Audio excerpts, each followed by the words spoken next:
Ассалаумағалейкум қазақ елі, ассалаумағалейкум достар. Міне, бүгін мен Қарағанды қаласына келдім. Осы Ленин ескерткіш осындай дөп-дөкей тұр.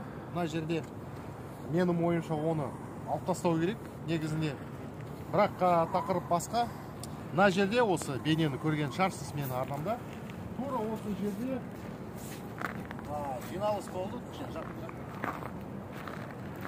Осы жерде жиналыс болды. Мына жерге СССР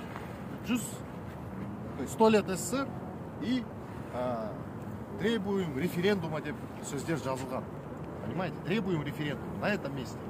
Здесь вот немножко, если сзади показать, стояли сотрудники полиции на этом месте.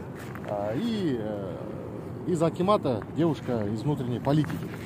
Как вы сами сегодня все слышали на стриме, если шарсына, акимат дал добро на проведение такого мини-митинга.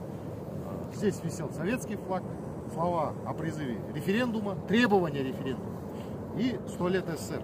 Я вот хотел бы обратиться ко всем гражданам, специально на русском языке.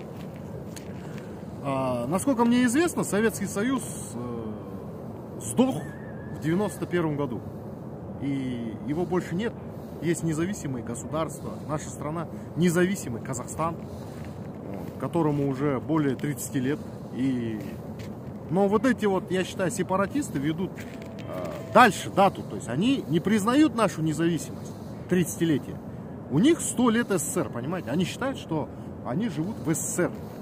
И еще ставят плакаты с призывом с требованиями о референдумах.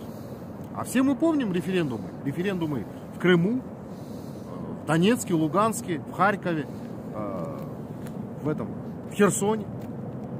Поэтому я хотел бы повториться и сказать, что мы, казахские патриоты, никогда не дадим нового возрождения Советского Союза на нашей земле. Советскому Союзу никогда здесь не бывать. Никогда не бывать.